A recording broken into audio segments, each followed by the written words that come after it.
Hello and welcome to this next episode of Mint Face Talks Acting. You're here with me, Orla. And me, Ollie. And we are lucky enough today to be speaking to Ian Ricketts. And Ian Ricketts is a teacher at GSA. He's a tutor in acting. And he taught us on our masters. We had him about once a week. He taught us them. I think it was more movement for actors, wasn't it? It was movement. First of all, it was acting. It was on the acting module, and then That's it's right. movement for actors by the end of it. And I mean, it was just an incredible experience being taught by him. And he has we just wanted to bring him on here because he has the best words of wisdom for any actor out there, any person in general.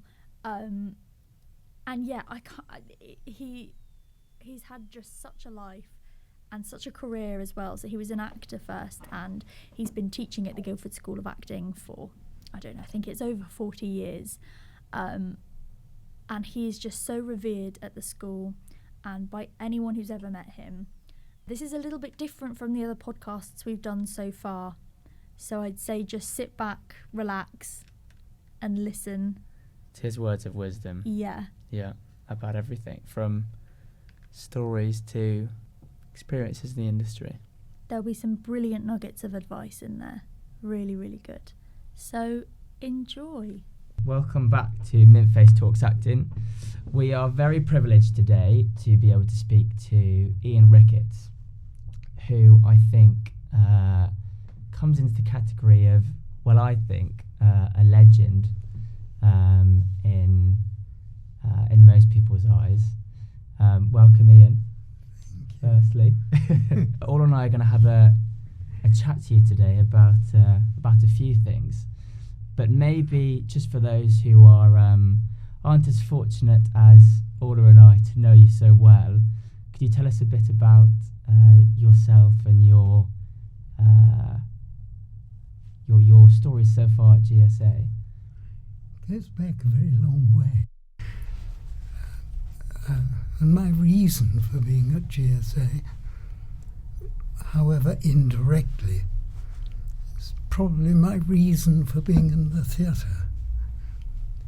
I had no intention of going into the theatre as a career because I've always had such difficulty with people. As a schoolboy, I was conspicuously out of joint.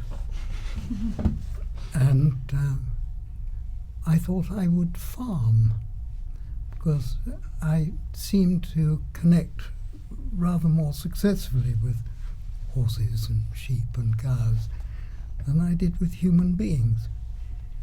They seemed remarkably clear of prejudice and open-minded. And one was not held to account for one's past or one's privilege or one's capacity for achievement, all of which I'd either had reason to question for myself or had presented to me uncomfortably. But when I began life farming, I had to do a year's practical up in Cambridge, in the countryside, not the university. And I was on a farm that was feudal in its working, and the animal was treated as a commodity. And it dripped through my slow brain that farming is a science and a business, and as practiced, usually entirely without consideration for the aesthetic or the poetic models that had endeared the scheme to me. And the only other thing that had ever meant anything to me reliably was Shakespeare. He seemed to be wholly without prejudice. He withheld judgment. You could look for him everywhere in his plays, and he was nowhere to be found. All he bestowed upon us was his perception of the human condition and the countryside. And so, to my parents' utter dismay, I moved from my intending the Royal Agricultural College, where I had a place, and went instead to Lambda, where I was also, of course, a round peg in a square hole, or a square peg in a round one. And it took me a very long time, working as a jobbing actor, to give up my own preconceptions as to what comprised a fulfilling life. And I had thought of it in terms of what I ought to achieve, rather than the sort of person I might be.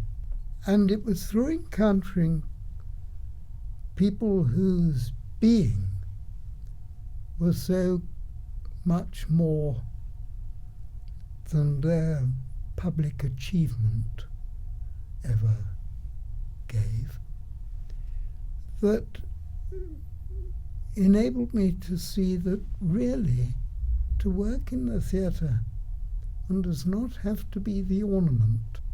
One can be privy to the processes and the ideas and the people in relation to those of different times, different places, different kinds, and not oneself be a central figure in that process. One could be a permanent agitating catalyst for others in their perception. And when, quite by chance, I was invited to direct at GSA, my wife Celia said, "You must do this. It doesn't matter if it all falls apart. You've got a telly coming up. There's that comfort." And to my surprise, I found that GSA was the place where I was best able to live fully and truthfully without a day-to-day concern about what others would think. And it also came to me over the years how no human being, however talented, can be regarded as a commodity. They may be used as one, but if they allow themselves to believe that, they're to that extent diminished, however celebrated they may be in the public eye. So it became my aspiration, and still is, to participate in people's lives to the extent that I'm able to give them hospitality and freedom with the unexpected, whether it be the circumstances of survival from day to day, or as artists, or simply as themselves, because so much is calculated when people talk about the theatre. What sort of an actor, what sort of a person are you going to present yourself as being? And that's anathema to me. But the irony is that to the extent that people are equipped to meet those crises is frequently the measure of their stature independently of the craft.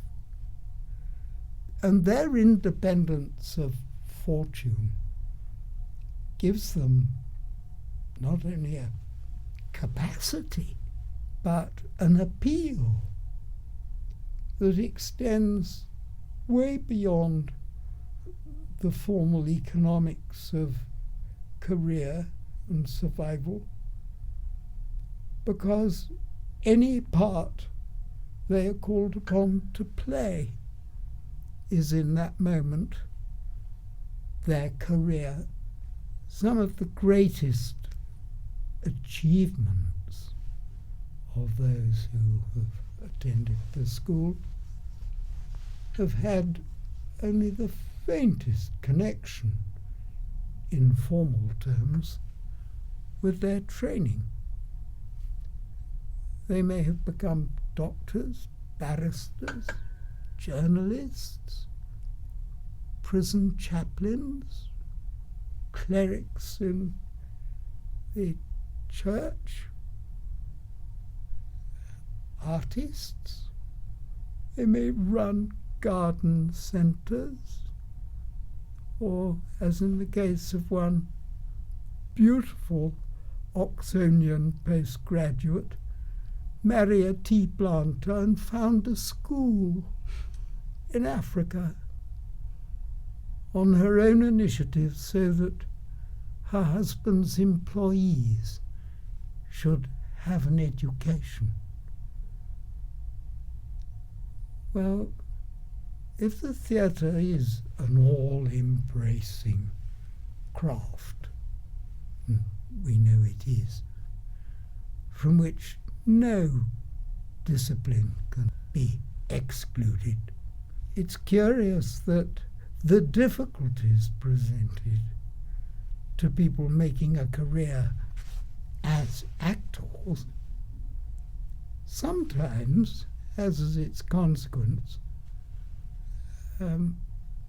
a supreme achievement quite outside the theatre, but not possible without it. That's rather a long sentence. No, Very brilliant. interesting though. I think what you said about what you have to offer students at GSA and hospitality and freedom is definitely what we received. Yeah, it's something that rang yeah. true very much with us. I think during our training you were very much a figure of positivity and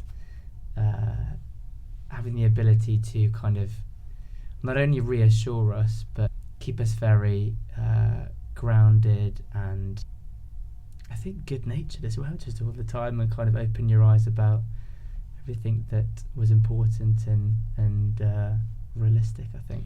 Yeah, definitely. I think it's funny because we've been doing these podcasts about we went to a big conference and we listened to casting directors and people in the industry talk about, you know, what we should do, what actors should be doing at the moment to boost your image and your spotlight profile and, you know, all these things and very much all about yourself as a commodity. And I think it's important to remember that you're not, you know, like you said, you're When we see somebody, what we remember of them may or may not attach to something that they've said, but it's entirely independent of it. And when we read a text, That gives us the outline of a circumstance, a character, a body of possibilities. But its life is at another level of being entirely. And it arises from the way in which that person has exercised their own sensibility, independently of formal doctrines, arguments, anything that may have been asked of them. And our relationship with people, the relationship of good nature, doesn't hinge upon words.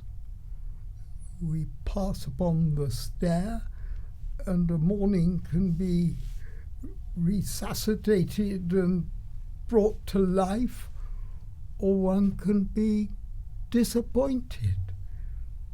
Simply in the passage of two beings on a stair. Well, if we trust the being we happen to have arrived at as he or she is, and be, as I said, hospitable to all we encounter, then we extend the realm in which anything may be considered. It in no way discourages us from a specific conversation. Let's talk about Keats' letters. Or, have you read Boswell? You can have that, but you don't need it. You might find yourself talking about different kinds of shoe polish, or what sorts of French beans best climb up poles, or the most extraordinary tangents of conversation. But the essence of one's connection is the extent to which he or she is happy in one's presence to be themselves. I was going to say undressed, but you know what I mean. Yeah. Not to be defending a rampart, not to be living with apprehension. Yeah. No, I think that's definitely true, and I think it's something you can apply specifically, I think, to an audition room. Yes. Because you can go in there and there's a kind of, I suppose there's a metaphorical line, isn't there, between the people who are potentially going to employ you and you, and you're there to perform, you're there to show. But I suppose, you just have to think of the other person as a person, or the people, and and be hospitable, and then, like you said, the possibilities are endless of what might happen in that room then. Yes. Yeah. They give one the opportunity to play in its proper sense. Yeah. Children are invited to go out and play. Well, a child's play is often deeply investigative, be it of creatures or activities. It can be a fully serious activity, play. And play is a fully serious activity for us. It crosses boundaries and lightens what otherwise might be deadly. I actually remember the class we had when you asked us to go outside As children. with our 3-year-old selves. Yes. I remember it well, actually. And I remember initially thinking, I don't know about you all, I remember initially thinking, because it was one of the first few classes we had with you, I think. I think it was. And I remember thinking, I didn't knock the idea, but I think I originally thought that it wouldn't have much effect, or it wouldn't come to much, or it wouldn't allow me to realise anything. But like you said, when you go back to a time in which you're playing with no reservations and no, just freely, as a child, then you get rid of any worries and qualms that you might have about anything. I think I don't know what you did, I think I went to find some worms in the mud or something, but you really start to invest in that one bit of play that you're doing, regardless of anything else that's happening. It was really nice actually just to be on your own for a bit, because obviously we just started and we were meeting loads of people all at once in a new town, new place, new school. And I don't know, it's quite stressful to be that kind of hugely. You know, to be your best self, to meet everyone and make a good impression on you and on your teachers and on all these people that are going to be your friends and your colleagues. So it was quite nice just to go out and just relax and just be alone with yourself for 45 minutes. And you know, you said leave phones behind, don't look at the time, come back when you're ready. I came back so late. Wonderful. Yeah, I was like, I'm so sorry. Just out in the mud. Something that troubled me at school, exams. Likewise. I was always in a panic about exams, had a phobia about forgetting. And it was 30 or 40 years later, after school and degree and so on had been passed through, that I realized I was remembering bodies of experience that I had never committed to memory at the time. I had never made a formal note of this encounter with a particular person, or sometimes a passage in a book or a play, and then some catalyst, good company, would bring back that memory, and one could recover it in all its minute detail, almost as though one had made a recording. And then it came to me that, of course, one has made a recording. One has somewhere recorded every instant, every micro moment of one's life, the vanities, the shame, the fear, the hunger, panics, the glories, all of them have been held in memory. And if one is at home with oneself, being an observer of all, then what is relevant will come to one in the instant of exchange. If one's not parading a particular kind of being, but simply being the universal Orla, the universal Ollie, then nothing is prevented. And that freedom to decide how we feel, how we regard something remembered, is the last of human freedoms. It's the last that we keep before we die, how we regard it. And really our nature is how we regard life. And if we embrace it with relish, whatever it may be, its finest possibilities become evident.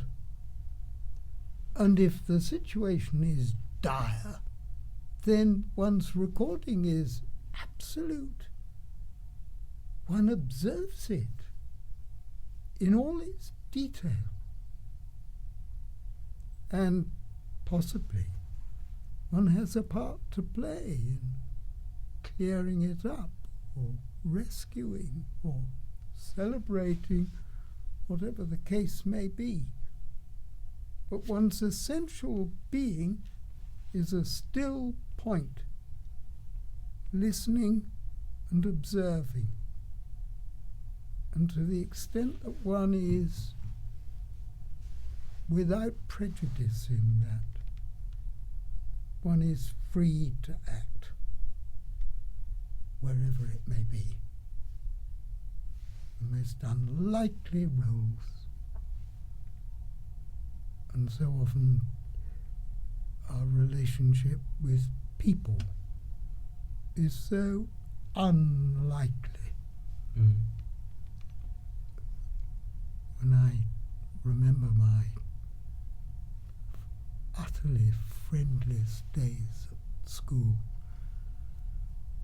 because of an obstinacy that would not be part of a nexus of a group or a gang or a field of special interest.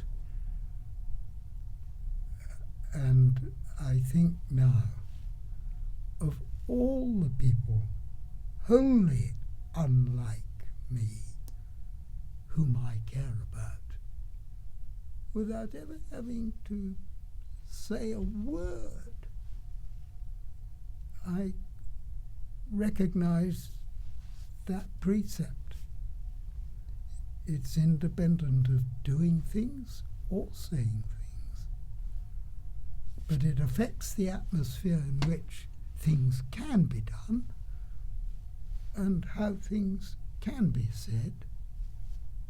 And when we come together here at GSA, we're playing with those potentialities, drawing upon the vast experience from our genealogical past, whatever race we belong to, whatever sort of education we've enjoyed. We have that sense of sharing cultivation, sharing the springtime. And in a sense, the result hardly matters, because the result has been within the process, and the process is remembered. I've always enjoyed the notion of bodily fitness, and perversely have never been to a gym because my feelings about bodily fitness are related to the tasks of every day, the texture of bread or the weight of a log or the smell of a garment or whatever it might be. And when one's body is exercised by choice in receiving the nature of what it handles, there is a kind of limbering, a kind of fitness in the fact of being aware. One is not going to want that body to give out. So one stands tall. One's not going to want to trip about on stairs. So one notices one's toes and the feeling of the ground beneath the feet. And there's really very little in life that's precluded from that relish. Even pain is an interesting phenomenon, even as one looks forward to the end of it. It's a part of the experience of living as a being, and sometimes remembering that one is the observer is one's only salvation. And moments of profound grief, when that entails loss, then the person supposedly lost is acutely present in one's being and continues to be there. And one upholds their glories, their values, in the memory of what they meant and together you shared. It's not fixed to the physical realm. Fascinating in relation to the theatre, because we've seen productions that are described as definitive or in some way spectacular and memorable. What stays with one is the feeling that came about as a consequence of being present, and how one's own estate was extended by that experience, how one saw freshly or more than was possible before one bore witness to that performance. I've always been much taken with the notion that the truth of an idea is of more consequence than the fiction of the tale. A story can hold truths that transcend the material itself. They may be wonderful within that material, but they are independent of it. When you find yourself saying, my salad days when I was green in judgment, without ever having been a Cleopatra, but having known her world through seeing that play, a world that, with your upbringing, might have been discouraged even as an exercise in literary understanding. But when you saw or heard or read that play, then you acknowledged a dimension of yourself upon which you were free to draw. Likewise with your Coriolanus, parts that have seized us,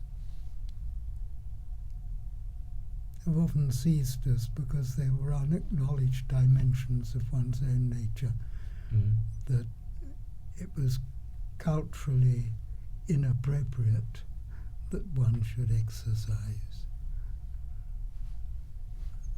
I remember feeling that about the patrician scorn of Coriolanus for the Roman mob, and knowing that that was not something I could talk about. I never have. Well, I have now. But it was another part of one's freedom as an artist. If one isn't attached to conveying a particular persona, then all colours are admitted to the palette of one's response. And it's a matter of appropriate choice. So the more one sees, the better. Definitely. Be it literally or metaphorically. I own that I fall short in my knowledge of modern culture, as I did fall short in my knowledge of cultures past. I remember being taught carpentry by a remarkable man. He was a cabinet maker. He was described as the village carpenter, but his craftsmanship was the equal of any 18th century cabinet maker. I have a chest of drawers he made from walnut, lap dovetails, and the drawers move so sweetly you can scarcely hear them. It's like the threepenny piece that will stand steady on the engine of a Rolls-Royce. And that man had spent all his life with a modest body of tools, chisel, saw, largely chisel and saw, and plane.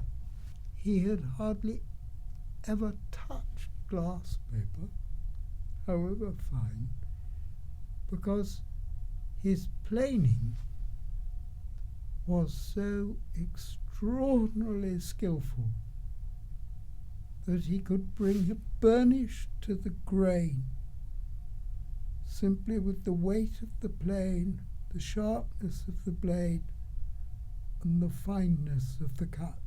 And wood was everywhere in one's childhood, and one tried to carve things with a penknife or made bows and arrows. But Daddy Kays,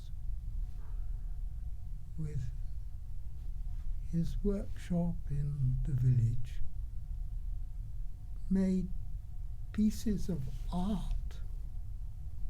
that could have been celebrated in any palace of the land. And I didn't think I would ever want to be a cabinet maker, but I did see in that moment, and in the stonemason who did some work for my father, the fineness of a life that handles a material from which he receives understanding and prompting, and to which he himself gives shape, and how that was a metaphor for every complication that the human mind could introduce through science or fashion or politics, and one was justified in bringing one's attention to the very simplest craft. In the case of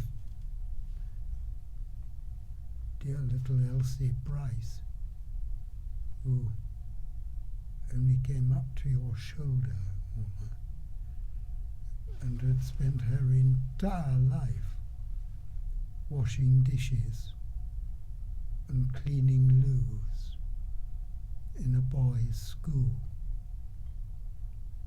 And she shone with integrity. She was purer than Harpic, and yet her task was the one that might have been regarded as most menial, most wanting for interest or skill. Those are the characters who stay with me when I look back over 80 years, and retrospectively feel immense gratitude that they were one's friends. Though in 1940s England, an 8-year-old boy would not necessarily expect to make friends with a little woman who did the washing up and cleaned the loos. Saw her at the very end of her life because my brother and I used to distribute apples and holly at Christmas amongst the elderly in the village. Well, those elderly we knew. And Elsie Price lived in a little Tudor cottage. It was damp. It had a leaking thatch. It was 2 up, 2 down. I'm not sure how much up there was. The loo was at the end of the garden. The floors were heavy slabs of stone, and there was no central heating of any kind. And she used to keep warm wearing sacks held together with rope over her clothes. In the winter, my brother and I were deeply affected by that, because she was so grateful. But it wasn't the gratitude of pleading. It was just the radiance of responding. Somebody who had no expectations for herself and had lived an entire life in that kind of service, and would not have believed for one moment that she would be remembered or celebrated. Well, good parts are like that. Get them right, or answer truthfully, and they cannot fail. And they will be remembered as long as any biblical text. Do you have a favourite part No, or character from a play? I've never allowed myself that. There are so many parts I would love to play if I were invited, but for which I don't feel right as an actor. Mm. When some years ago, 20 years ago now, I played Gloucester in King Lear, I was invited. It was the first time it had ever happened to me. I was invited by the director to fly up to Glasgow one Sunday and meet the man playing Lear to see whether he would approve for the director's sake. And for some reason he did. And I found myself playing a Shakespeare heavy, for which I would not, in a month of Sundays, have presented myself. I might have read for the fool. Yes, there's a part I would find it very difficult to decline. Gloucester's gets his eyes Put out. Yes, you know. Where was that production? It was firstly in the old fruit market. No, it was firstly in Dundee, then in the old fruit market in Glasgow. Oh, went to Guernsey. Dundee, Guernsey, Glasgow, and then the Royal Lyceum in Edinburgh. In that order? In that order. Up, down. We ended at the Royal Lyceum. Wow. And I'm glad that came at the end, because that was the most magnificent theatre I can ever remember playing in. It had been beautifully restored, had a fine acoustic, and I'd begun to think it possible that I could inhabit Gloucester. and I'd had a rather kind review somewhere. What's appalling vanity. No. Not at all. And it had given me confidence, because I'd not wanted to play a stereotype of any kind. But your question, I think I would like to play the fool. I would quite like to play Fierce in The Cherry Orchard. I did once when I was at Lambda. He's the 86-year-old. It's a part I can look forward to. And I remember Donald Sutherland playing Gaieff. Really quite a starry cast. You're full of so many fascinating stories, Ian. Every time I listen to you, I always just, I'm in bewilderment. Well, so am I. I have met people I would never have designed to meet at all. Did I ever tell you how I met Eisenhower? No.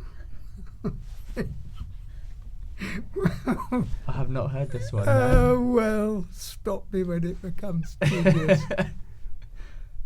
I went to a conference in Geneva. I'd done my A-levels, and it was the end of my school days, and my mother, thought very sensibly that it would be a good thing for me to do something totally unrelated to school and the past, and to see something of Europe, the continent. So I went to a conference of the Economic and Social Council in Geneva, which happened to coincide, just overlapped a weekend, with the 5-power conference that was to happen when Eisenhower, Anthony Eden, Monsieur Faure, Brezhnev, was it? Or was it still? No, it would have been Khrushchev. And I think at that time, Chiang Kai-shek, China. But they were meeting in deepest secrecy in Geneva. And everyone knew that they were going to be meeting, so as far as people were worried about security in those days, Switzerland was on alert. And everyone knew the airport at which they would arrive, and they would be driven to their respective embassies. And the students, fellow students with whom I was there, all wanted to see Eisenhower because he'd just been elected president.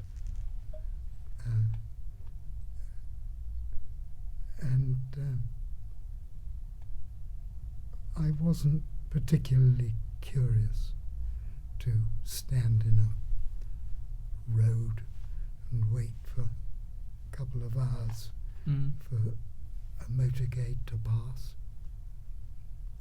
And there was to be a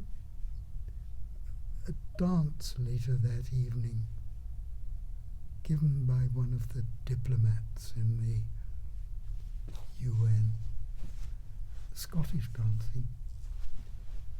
And that was of more interest to me. I was wearing my kilt, and I decided to go for a walk in the UN gardens, Palais des Nations, that's it. And there was a long avenue beside the Palais des Nations. It was a very narrow one, went over a humpback bridge at one point, and at either end of this avenue were two main roads, on either or both of which the arrivals might happen. So I sat on the humpback bridge and listened to the noise, a quarter of a mile in either direction. And from the northern end, the noise suddenly came into a roar, and then motorcyclists, 4 abreast, came down this avenue, and they had to come 2 abreast to get over the humpback bridge. And I was sitting on the parapet, and I might not have been there. They looked neither to right nor to left. And they were followed by a dark black car, probably a Daimler or a Rolls. And it had within it Anthony Eden, Harold Macmillan, who was then Foreign Secretary,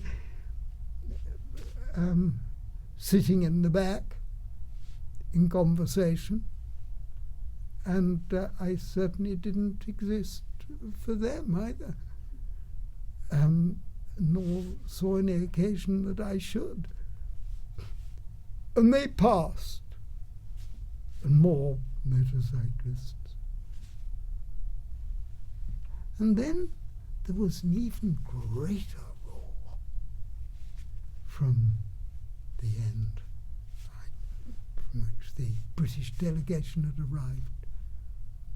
And larger motorcyclists on larger motorbikes, again 4 abreast, came hurtling down and narrowed to 2, and they could only just make it over the humpback bridge, and they were American.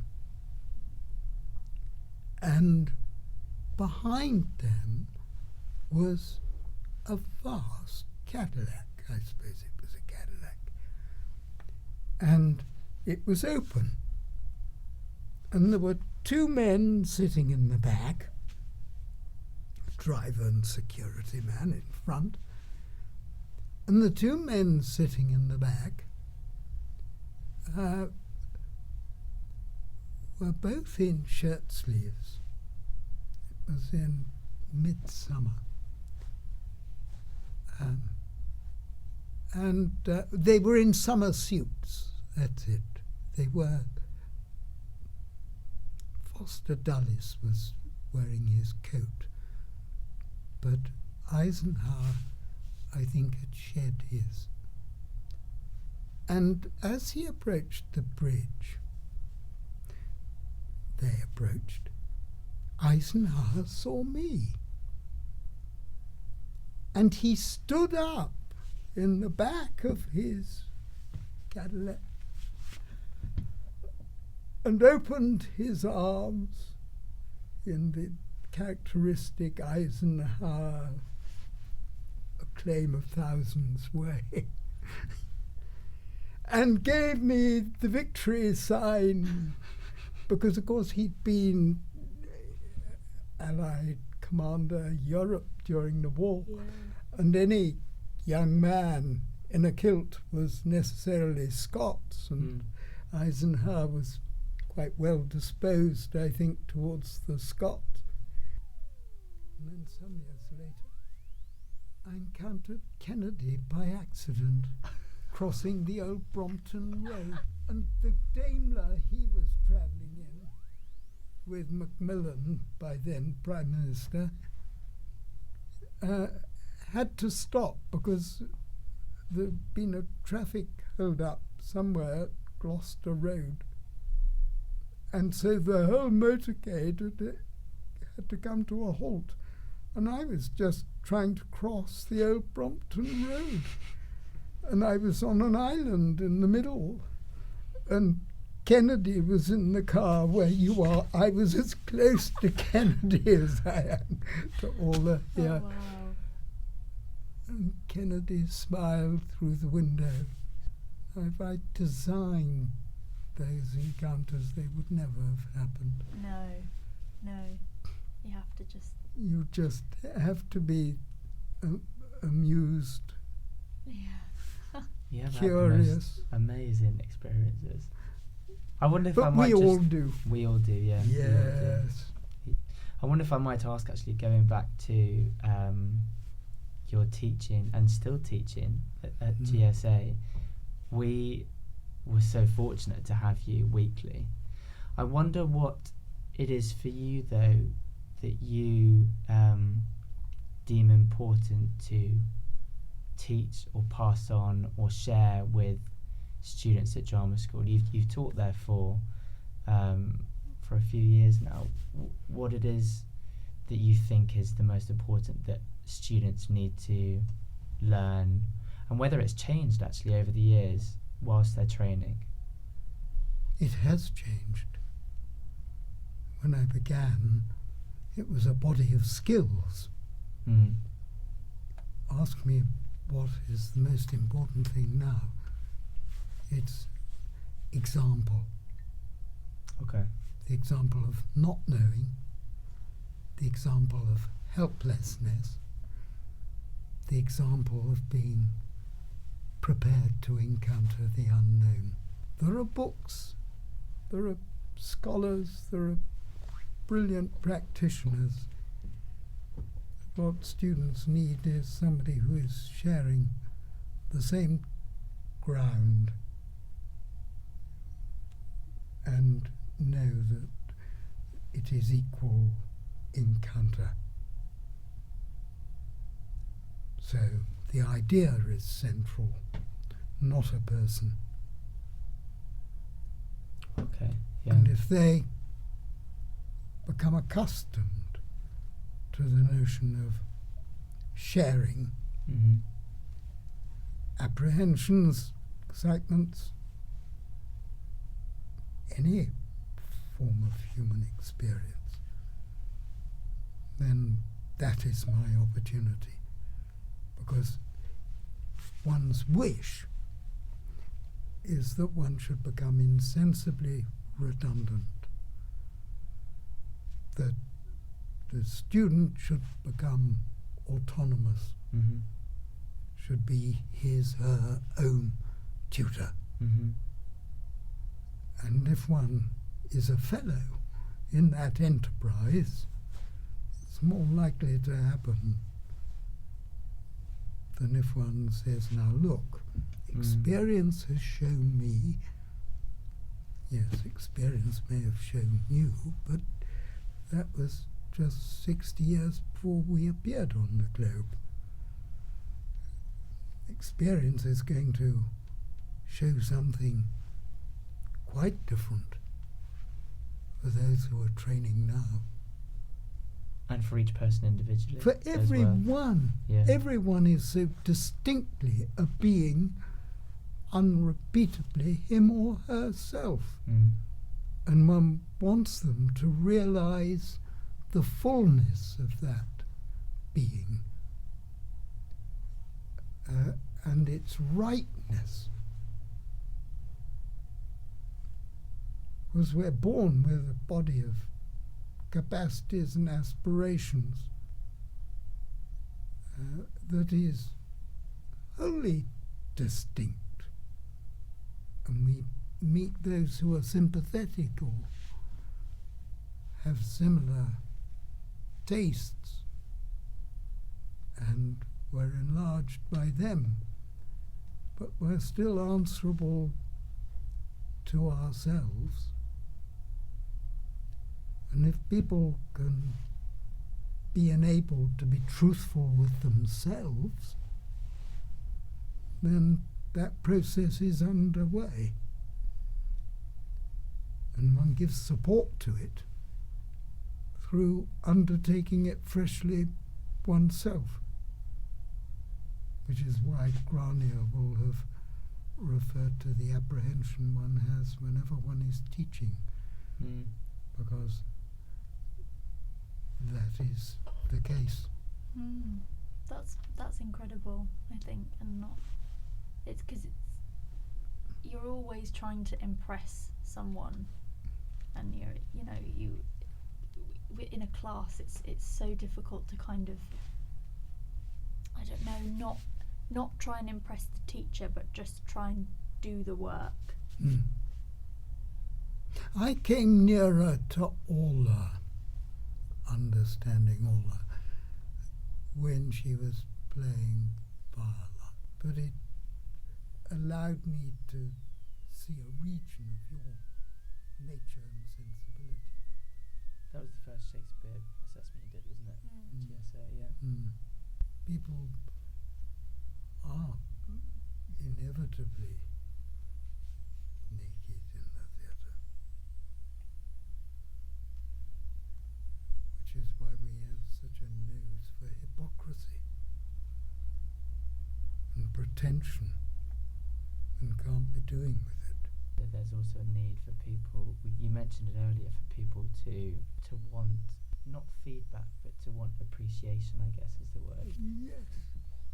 And we, despite I think having moments of disregarding people's opinions, I think a lot of it is thriving off, like you said earlier about your story when you played Gloucester, you thrive off people's appreciation, don't you? Yes. And I think everyone does as human beings. Yes, That's it natural. can be intoxicating. Completely. I think that's the word. Completely intoxicating. Do you think the industry as it is now, as a whole, people's opinion and view on it has changed very drastically? Maybe with the influence of so many other inputs now through the internet and such, and so many people, I guess, more wanting to pursue a career in it. Yes. That it's kind of Vastly. Mm. When I joined Equity, you could know of almost everyone. Almost. The actors, everyone involved in acting. When, as putting it a little steeply, I think that I shouldn't make generalizations, I know, but I think people are more considerate of one another than they used to be. I'm still in touch with one person with whom I was at Lambda, and indirectly with half a dozen more. But there's only one person with whom I was a student there who has been a lifelong friend, and still is, happily. Without any agenda attached. I'm not sure one can measure it like that.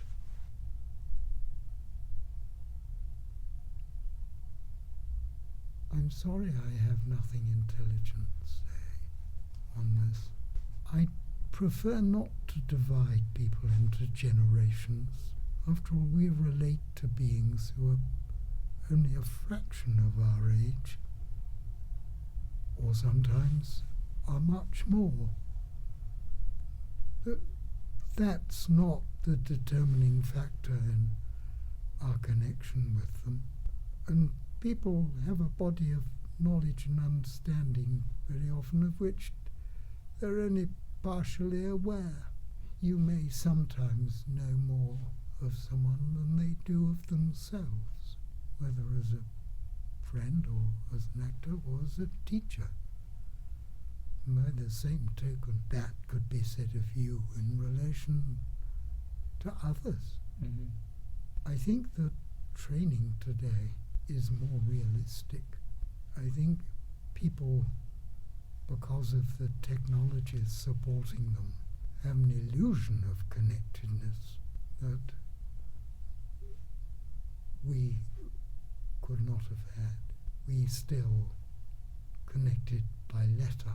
One wrote hundreds of letters, and it's surprising how often one had replies, not always giving one work, but replies. An actor's always lived a lonely life professionally, unless they've sought to be of a particular swim, and that's not always healthy. Sometimes it just happens, and Providence seems to smile upon them. I've not met anyone who trained at GSA who has regretted having been here. Met many people who've subsequently turned to other things, but almost all of them insist that GSA was critical to that decision in a positive way. And I think coming back to the wide embrace of theatre, it's because there's no branch of human knowledge or understanding that can be discounted. So you need to be interested in architecture and charity shops and alleyways where people sell drugs, not to necessarily to pursue these actively unless it happens to be part of a particular project, but to be open to it as a part of the scheme. And in that regard, I'm wholly unsuitable to be teaching, because I have very little experience of the pop world or the world of fashion. But I think, like you mentioned, the great thing about GSA is the variety of people that you are exposed to. Yes, So I think during our training, you take bits from each person, more so probably others and less from some people. And then chance suddenly presents people from one of these worlds,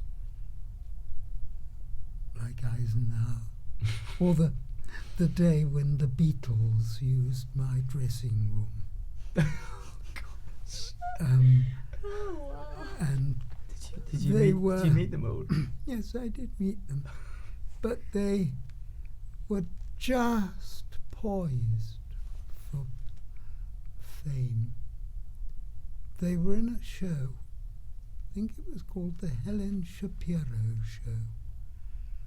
She was a young singer, still a schoolgirl at 16, and she became a figure, and she had a show. Kenny Everett was in the show, and it came to Sunderland, where I was rehearsing for a Shakespeare festival, and the theatre manager said, "Would you mind, Ricketts, if at the weekend when this show is just coming in for the Saturday night, we used your dressing room?" And I was pleased to say, yes, I would be delighted. And he said, "You are coming, aren't you?" And I said, "No, I'd not ever attended a show of that kind." And he said, "The more reason. You can sit in the lighting box. It'll extend your education." And I did, and it did. It was extraordinary.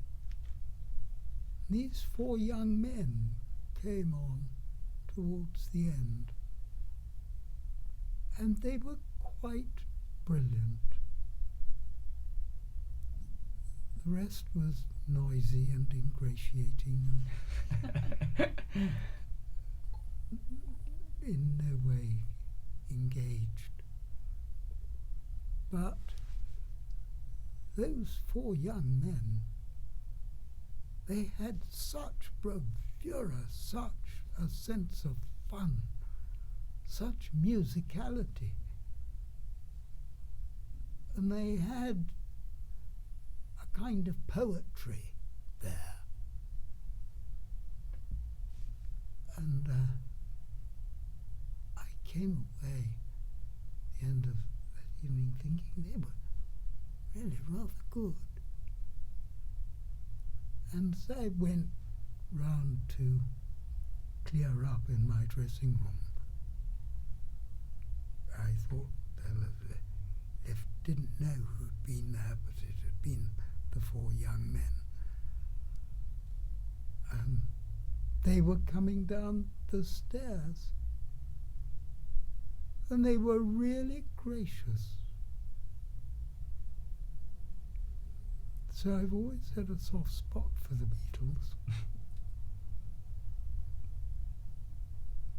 The only other person in that world I ever encountered was a girl called Marianne Faithfull, who was quite a figure at that time. Really was extraordinary. I think she wanted to engage my interest, and I was deeply wary of this formidable, luscious creature. But it's not a world I know anything about. I'm glad to have just glimpsed it. Imagine if you'd said, no, they can't use my dressing room. No, I won't come to the show. No, I won't sit in the lighting box. Yes. Imagine if I'd said yes to Marianne Faithfull. That's what I thought you were going to say. I was just surprised and not able to take her entirely seriously. I thought, there is a woman whose sport is to collect susceptible males, which may be doing her a great injustice. She may just have been charming, but I was such a Puritan. I think it's a great pity that today's world does so little to encourage people in private reflection. History, men and women of letters, where you can meet those who preceded us without anyone between you. You can hear exactly what they said or wanted you to remember of what they thought, and you don't have to react. One of the great difficulties of theatre is that wherever one turns, one's called upon to react, to respond. And it's wonderful, but one needs a realm of private inquiry, especially if one is hoping for work as an actor.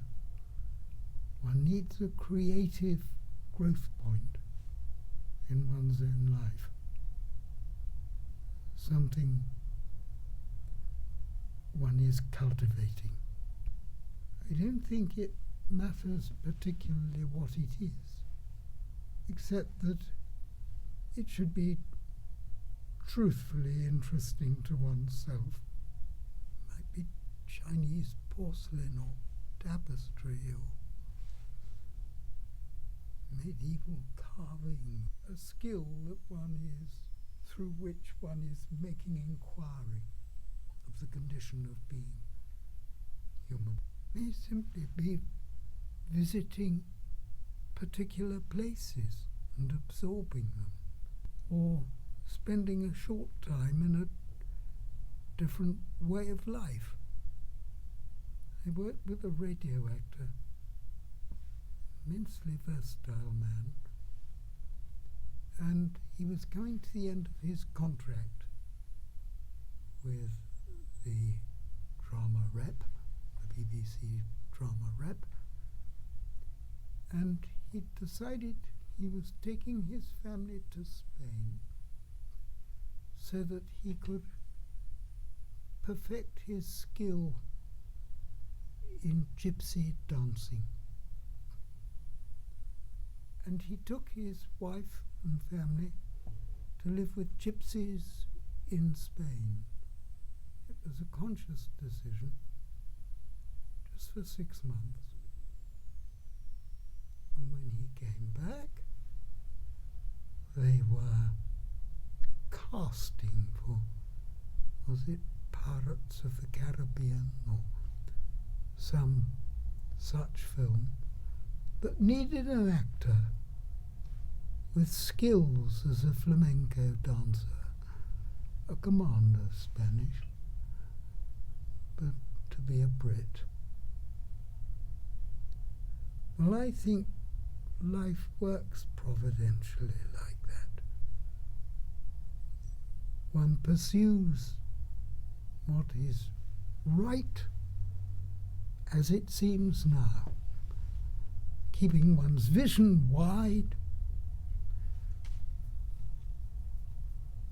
but trusting to the worth of the activity itself for its own sake. And it has a curious way of fitting one for something that nobody has yet imagined or seen, but one's going to pursue it anyway. And it might be reaching for something that's seemingly impossible. When I was a boy, somebody said, "How would you like to be remembered?" And the company had all suggested ways in which they would like to be remembered. Achievement, of course. This was a company of 15, 16-year-old boys. And when it came to my turn,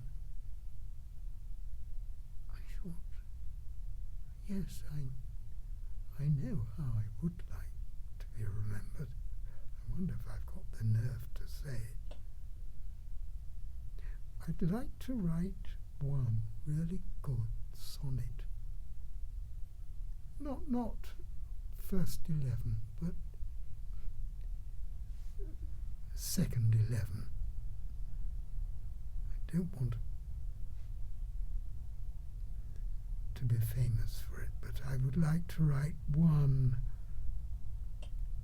sonnet that worked. And I feel that I'd reinvested something. I think an activity of that kind gives one a rigour when the rest of life can seem so formless. When the jobs we do as actors, washing up or caring for old people or whatever it might be, when we could think, oh, it's mindless, and we need to have something that exercises our critical acuity, our sensibility, our relish.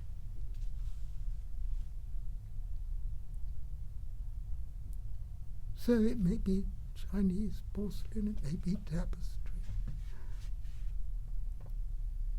Doesn't matter what it is. Maybe baking. To bake a really fine wholemeal bun. Remembering little Amy Price, and it was Amy, not Elsie. Amy Price. I wonder what she ate on a minuscule pension in a leaking Tudor cottage with no central heating